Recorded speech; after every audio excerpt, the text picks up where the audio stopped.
Hi everyone, I am Praveen Sagar from KP Spoken English. I welcome you on my channel. Today in this video, I am going to tell you that why the most of the students not getting success in their life instead of getting good education and instead of doing very hard work in their life. Reason being, please listen carefully. जब आप किसी coaching में या किसी school में जाते हैं तो आपका जो टीचर होता है वो केवल आपको लिमिटेड कर देता है, आपको ही मेक्स यू लिमिटेड। आप अपने स्कूल्स में, कोचिंग्स में और अपने फैमिली मेंबर्स के द्वारा केवल कुछ ही जॉब्स के बारे में सुनते हैं बचपन से, जैसे कि doctor, engineer, IAS, IPS, teacher, scientist. Got it? ये बन जाओ आप। कहने का मतलब है घर में सिर्फ इतना ही आता है हमको कि हमारा बच्चे में चाहे वो क्वालिटी हो या ना हो वो वही बनेगा। अगर वही बच्चा स्कूल जाता है, कॉलेज जाता है और कोचिंग में जाता है तो वहां भी उसको टीचर्स के द्वारा सेम चीज बताई जाती है। यानी बच्चा तो वही करना चाहेगा जो वो सुनेगा अपने सराउंडिंग्स के द्वारा, तो उसको भी टीचर्स सेम चीज बताते हैं कि डॉक्टर बन जाओ, इंजीनियर बन जाओ, एकेडमिक कर लो, खूब अच्छे से हार्ड वर्क करो, खूब बिना हार्ड वर्क के कुछ भी होगा नहीं। अगर हार्ड वर्क नहीं कर पाए कोई बच्चा, यानी जिसकी कोई लेवल नहीं है, तो बस वो असफल है। टीचर बन जाओ, साइंटिस्ट बन जाओ, पुलिस डिपार्टमेंट में ज्वाइन कर लो बस। अब बच्चा करना चाह रहा है कुछ और। आज मैंने नहीं देखा कि बहुत कम पेरेंट्स ऐसे होते हैं जो अपने बच्चों को ये कहते होंगे कि तुम राइटर बनो, कॉमेडियन बन जाओ, डांसर बनो, एक्टर बनो, एक्ट्रेस बनो, लीडर बनो, आप समाज सुधारक बने आप। ऐसी चीजें कोई भी पेरेंट्स, कोई भी तो नहीं कहना चाहूंगा, लेकिन ना के बराबर पेरेंट्स ऐसी चीजें अपने बच्चों को बताते होंगे। जब वो टीचर्स के पास जाता है बच्चा, तो टीचर भी वही ओल्ड फैशन वाला टीचर है, वो इतना बड़ा कहां सोच पाएगा। वो भी वही बता देता उनको घिसी पिटी line, doctor, engineer, teacher, engineer, scientist, खत्म दुनिया।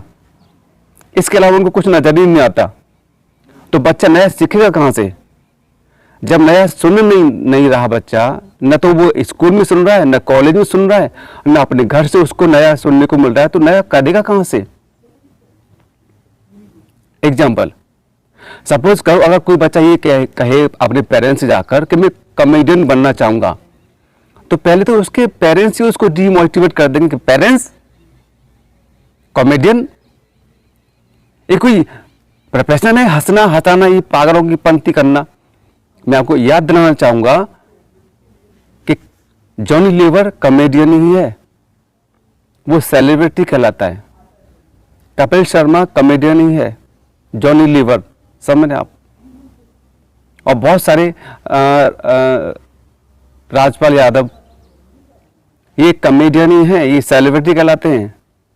अगर कोई भी बच्चा अपने पेरेंट्स से जाकर ये कहता है या टीचर से जाकर ये बोले कि मैं डांसर बनना चाहता हूं, रेमो डिसूजा, माइकल जैक्सन, जिसने डांस की वजह से पूरी दुनिया पर राज करता आज भी दिलों में, तो हम उसको वहीं डांट देंगे, डिमोटिवेट कर दिया जाएगा पेरेंट्स के द्वारा सबसे पहले कि डांस करेगा, ये हमारी संस्कृति है, हमारी इज्जत को दांव पर लगाएगा। तेरे घर में, तेरे खानदान में, हमारे खानदान में कोई नहीं डांस कर, तू डांस करेगा? ऐसी बातें कहां से सीख रहा है? कैसी संगति में रहता है? ओहो, वेरी गुड। डांस तो मीराबाई ने भी किया था, लेकिन उनको समझ में नहीं आता। उसको डांटेंगे और उसके अंदर जो एनर्जी पैदा हुई है कुछ करने की, उसको वहीं दबा दिया जाएगा और उससे बोला जाएगा तू डॉक्टर बन। डॉक्टर बन बेटे, इंजीनियर बन, साइंटिस्ट बन, आईएएस बन जा, तू मर जा लेकिन बन जा। अगर कोई भी गर्ल अपने पेरेंट्स से जाकर ये बोलती है कि मैं फैशन डिजाइनिंग का कोर्स करूंगी और मैं उसमें अपना करियर बनाना चाहती हूं, तो हो सकता है कि बहुत कम पेरेंट्स अग्री हो उस चीज को लेके। अगर वाइद मैं गारंटी देता हूं, अगर किसी के बच्चे ने जाकर घर ये बोल दिया कि मैं एक्टर बनना चाहूंगा, मैं मॉडल बनूंगा, तो उसकी तो पिटाई पक्का है फिर। और कुछ पेरेंट्स हो सकते हैं उसकी पढ़ाई भी छोड़वा दें अगर वो जिद करे बच्चा तो। अच्छा, मैं आपसे एक बात जानना चाहता हूं प्लीज, कि देखिए मैं IAS, PCS, doctor, engineer, teacher और साइंटिस्ट, ये जो प्रोफेशन हम अपने बचपन से और सदियों से सुनते चले आ रहे हैं, इनमें से कोई भी लोग सेलिब्रिटी नहीं बन पाता। अब सपोज करो कोई बच्चा आया, उसने बोला मैं राइटर बनूंगा, और उसने कोई भी किताब एक बार लिख दी माय डियर, और वो किताब फेमस हो गई, तो हमको बताना चाहूंगा कि बाय द वे, अगर वो व्यक्ति वहां पर नहीं रहता है इन दिस वर्ल्ड, तो रॉयल्टी उसके घर पर आएगी। सेलिब्रिटी क्या होता है, जैसे सपोज करो कोई भी बच्चा अगर कॉमेडियन बन गया, ठीक है, तो वो जहां खड़ा हो जाएगा ना, वहीं पैसा आएगा उसके पीछे पीछे। आपने कभी ये ख्याल करा है कि जितनी भी ये एडवर्टाइजमेंट हम टेलीविजन पर देखते हैं, ये सेलिब्रिटी के द्वारा ही क्यों करवाया जाता है? साबुन हमेशा ऐश्वर्या राय, कटरीना कैफ, ऋतिक रोशन, सलमान खान ही क्यों बेचते हैं? हमने कभी क्यों किसी डॉक्टर से, किसी इंजीनियर से, किसी आईएएस पीसीएस से क्यों नहीं करवाया अपना ऐड? क्योंकि उनको बहुत कम लोग जानते हैं। सिर्फ इतने कहने के लक्ष्य से नहा लो, सिर्फ इतने कहने के उनको 50-60 लाख रुपए मिल जाते हैं। बात समझ आ रही कुछ?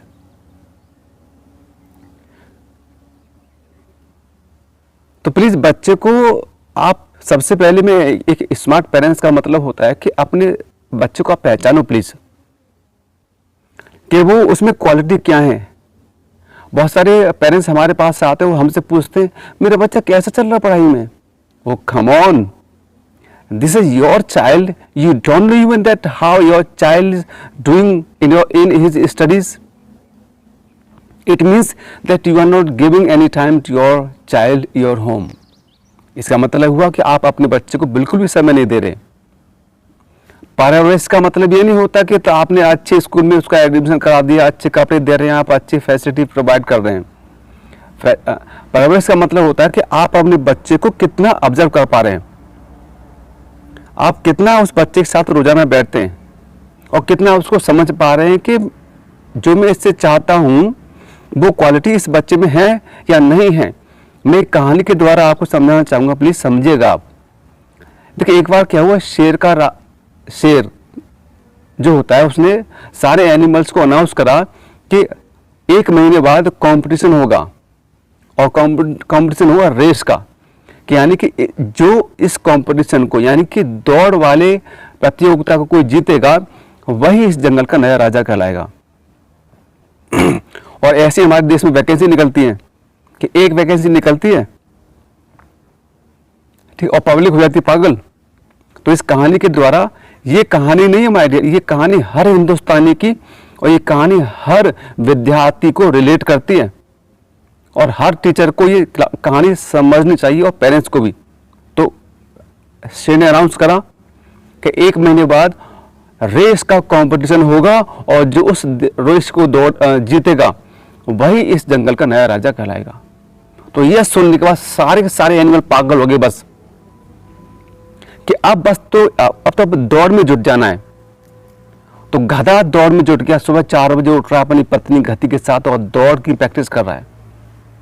कछुआ जा रहा है जंगल में निकलता हुआ, फूलों में निकलता हुआ, और दौड़ की प्रैक्टिस कर रहा है। बकरी उठ रही है बकरी के साथ, उठो जल्दी चलो 1 महीना रह गया है, हार्ड वर्क कर लो, पसीना बहा लो, भूल जाओ सब कुछ, हार्ड वर्क से सब कुछ प्राप्त किया जा सकता है। जो इंसान हार्ड वर्क नहीं करता, कठिन परिश्रम नहीं कर सकता, वो अपनी लाइफ में असफल हो जाता है। क्योंकि ये बात बच्चों के दिमाग में प्रिंट कर दी गई है कि हार्ड वर्क करेगा तभी तू सफल होगा, वरना तू कुछ नहीं कर सकता। बस एक बात, हार्ड वर्क, कठिन परिश्रम, गधे बन जाओ बस। तो हर एनिमल, बंदर कूद रहा कभी इस पेड़ पर कभी उस पेड़ पर, क्योंकि वो भी चाहता है कि मैं जंगल का राजा बनूं। गीदड़ को भी विश्वास हो गया कि भाई अगर मैं कठिन परिश्रम करूंगा, अभी तो 1 महीना है, अगर मैं प्रैक्टिस करूंगा, पसीना बहाऊंगा, सब कुछ भूल जाऊंगा, तो मैं अभी गीदड़ हूं, कल के लिए मैं राजा भी बन सकता हूं।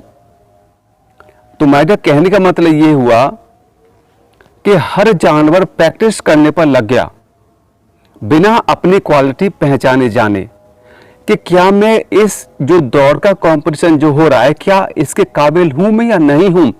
कहीं ऐसा तो नहीं कि इस दौड़ के लिए मैं अपनी लाइफ का आधा हिस्सा लगा दूं और पैसे भी लगा दूं और बाद में पता चले, बाद में एहसास मेरे को होने लग जाए कि इस दौड़ के लिए तो मैं बना ही नहीं था, दौड़ वाली क्वालिटी मेरे अंदर थी नहीं, मैंने तो अपना सिलेक्शन, अपना रास्ता गलत चुन लिया और वहां पे हार्ड वर्क करने के बावजूद भी मैं सफल नहीं हुआ।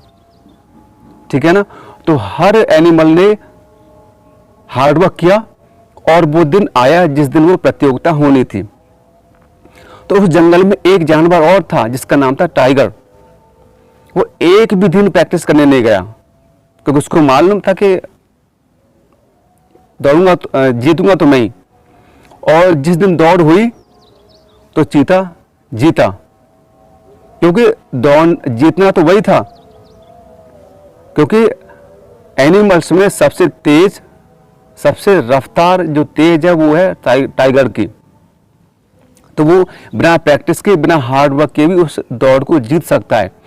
इसी तरह हम लोग क्या करते हैं कि जब क्लास में एक टीचर बच्चों को, जैसे 50 बच्चों को या 40 बच्चों को पढ़ा रहा होता है, तो वो एक टीचर जो हर बच्चों को एक नज़र से देखता है कि जब ये बच्चा कर सकता तो ये क्यों नहीं कर सकता। ऐसा नहीं है भाई साहब। एक लाइन बहुत बोली जाती है, नथिंग इज इम्पॉसिबल। अच्छा, तो फिर आप अंबानी क्यों नहीं बन गया? आप माइकल जैक्सन क्यों नहीं बन गया? क्यों केवल एक ही स्टीफन हॉकिंस पैदा हुआ, दोबारा दूसरा क्यों नहीं हुआ? क्यों केवल एक ही भीमराव अम्बेडकर पैदा हुए, दूसरा क्यों पैदा नहीं हुआ? एक ही चार्ली चैपलिन पैदा क्यों हुआ, दूसरा क्यों नहीं हुआ? अगर हार्ड वर्क ही सब कुछ है, नथिंग इज इम्पॉसिबल है, तो वैसे दूसरे अंबानी जी पैदा क्यों नहीं हुए? दूसरा ब्रूस पैदा क्यों नहीं हुआ? दूसरा डार्विन, लेमार्क, न्यूटन पैदा क्यों नहीं हुआ अभी तक? अगर नथिंग इज इम्पॉसिबल और हार्ड वर्क ही सब कुछ है, तो करो ना फिर आप हार्ड वर्क। क्यों आप असफल हो रहे हैं अपनी लाइफ में? तो हार्ड वर्क ज्यादा कुछ नहीं होता माय डियर। एक कहावत है ना, करत करत अभ्यास के जड़मत होत सुजान, कुछ नहीं होता, वो जड़मत रह जाते हैं। हार्ड वर्क करने से थोड़ा सा फर्क पड़ता है, बस निपुणता नहीं आती उसमें। तो उस दौड़ को जीत गया टाइगर, और जितने भी एनिमल्स हार गए थे ना उस कंपटीशन में, अब सब के सब उनको कोस रहे हैं। अब उसमें नेगेटिव चीजें दिख रहे हैं, अरे भाई मैंने गधे से कहा था, पहले बोला था तेरे से मैंने कि हार्ड वर्क कर ले, समय से उठाकर तूने करा नहीं। सब कछुए को नेगेटिव कह रहे हैं, उसको नालायक कह दिया कि कछुआ तो काम का है ही नहीं व्यक्ति, कछुआ सुनता ही नहीं, करता ही नहीं। क्यों करे भाई वो? जब जिस चीज के लिए प्रकृति ने उसको बनाया ही नहीं और आप उससे वो काम करवाना चाह रहे हैं प्रकृति के विरुद्ध, तो कैसे करेगा? मैं एक बात तो आपको साफ कर दूं my dear, being a teacher, कि हार्ड वर्क व्यक्ति 1 दिन कर सकता है, 2 दिन कर सकता है, 3 दिन कर सकता है, 1 महीने कर लेगा, वो पूरी उम्र हार्ड वर्क नहीं कर सकता। और दूसरी बात देखो, जिस काम में आपको हार्ड वर्क करना पड़े ना, छोड़ दो उसको।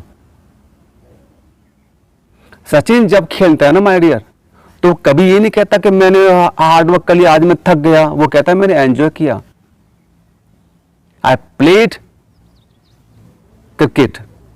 जब ऋतिक एक्टिंग करके आता है ना, तो वो कभी नहीं कहता मैंने हार्ड वर्क करा, वो एंजॉय करते हैं अपने काम को। जब जॉनी लीवर वहां पे करता है ना एक्टिंग कॉमेडी की, तो आप उनके चेहरे के भाव देखना, आप एक्टर के चेहरे के भाव देखना, आप कॉमेडियन के देखना। आप जब राइटर लिखता है तो उसकी फीलिंग देखना, जब सिंगर जब गाना गाता है स्टेज पर तो उसके फीलिंग देखना, आप चेहरे के हाव भाव देखना, कितने खुश कितने रिलैक्स्ड होते हैं वो। और जो हार्ड वर्क से सफलता प्राप्त करते हैं आप उनके चेहरे के भाव देखना। आप जब आप किसी सरकारी हॉस्पिटल में जाते हो तो वहां डॉक्टर के हाव भाव देखना, आप चेहरे पे स्माइल ही नहीं है कि वो खुश नहीं है, वो जो कर रहा है ना वो खुश नहीं है। Got it? तो ये अंतर होता है कि क्या मैंने हार्ड वर्क से प्राप्त किया और क्या मैंने अपनी क्वालिटी से प्राप्त किया है। तो प्लीज बच्चों पर बेवजह बोझ ना डालें। ज्यादा बोझ से आपने कई बार न्यूज में सुनते हो कि लोग बच्चे जो है सुसाइड भी करने लगे। तो इस वीडियो से आई थिंक आपको बहुत कुछ समझ में आया होगा। क्लियर? अब हम पहचाने कैसे कि मेरी क्वालिटी क्या है। सब मेन सवाल ये है कि कैसे पता चलेगा हमको कि हमारी जो ये क्वालिटी है, मेरे अंदर ये स्किल है। बहुत सारे टीचर्स, बहुत सारे पेरेंट्स ये कह देते हैं कि डू हार्ड वर्क, कठिन परिश्रम करो। अरे भाई ये भी तो बता बच्चे को कि कहाँ करे वो हार्ड वर्क। नहीं, कहाँ करेगा? रोड खोदने जाए, पत्थर खोदे, कहाँ पे करे हार्ड वर्क? अगर कोई भी व्यक्ति आपसे ये बोले कि डू हार्ड वर्क तो उससे एक सवाल करना, बस ये और बता दो कि कहाँ पे करूं मैं हार्ड वर्क। बताता कोई नहीं किसी को कि हार्ड वर्क हम किस दिशा में करें। समझ रही बात? कभी कभी हमारी लाइफ में ऐसा होता है कि इंसान हार्ड वर्क करे जाता है बिना अपनी स्किल और एबिलिटी पता करे, और बाद में ऐसा पता चलता है कि जिस फील्ड में मैंने हार्ड वर्क करा वो तो मेरा फील्ड था ही नहीं। लाइफ जो है एक्सपेरिमेंट करने के लिए नहीं है कि इसमें एक्सपेरिमेंट होते हैं, रीटेक होते रहेंगे। रीटेक नहीं होता लाइफ में। तो कैसे पहचाने हम कि मेरे अंदर क्या क्वालिटी है? देखिए, जिस काम को करने में आपको मजा आए और बार बार करने को कहे तो समझो वही आपकी क्वालिटी है। एग्जाम्पल, अगर आपको कोई भी काम टफ लग रहा है ना, टफ, और अंदर से मन से ये आ रही है कि इस काम को करने में मेरे को हार्ड वर्क करना पड़ा है, समझना ये काम मेरे लिए नहीं बना। कभी आपको कहना पड़ता है कि भाई जाओ भाई क्रिकेट खेल कर आओ, कहना पड़ता है? नहीं कहना पड़ता। बात समझ आ रही? कुछ बच्चे ऐसे भी होते हैं कि उनका वो खुद पढ़ाई करते हैं, उनका खुद मन करता है, कोई नहीं करा उनसे, लेकिन करते हैं पढ़ाई। क्योंकि तो समझ जाओ कि पढ़ाई से मैं सफलता प्राप्त कर सकता हूं, ये मेरी क्वालिटी है। ऐसे बहुत सारे एग्जाम्पल है कि उनके घर में कोई भी पढ़ा लिखा व्यक्ति नहीं था, फिर भी बच्चे ने सफलता हासिल कर ली क्योंकि उसका खुद लग रहा था पढ़ाई में मन। मोटिवेट करने की जरूरत नहीं है हमको। मोटिवेट केवल इंसानों को ही करा जाता है, जानवरों को और पशु पक्षियों को मोटिवेशन की जरूरत नहीं होती। जब एक चिड़िया जब घोंसला बनाती है ना माय डियर, तो उसको कोई मोटिवेट नहीं करता, उसको कोई याद नहीं दिलाता कि जाओ भाई समय जो आने वाला है आपके लाइफ पे उससे पहले घोंसला बना लो। वो खुद बनाती है। हाँ, हम भूले बैठे। क्लियर? तो यही है मेरा कहना कि कोई भी काम करने से पहले अपनी क्वालिटी को पहचानो प्लीज, और उसी फील्ड में अगर आप काम करेंगे तो मैं कह रहा हूं जरा से प्रयास से आप सफलता पा लेंगे और उस काम को करने में आपको आनंद आएगा।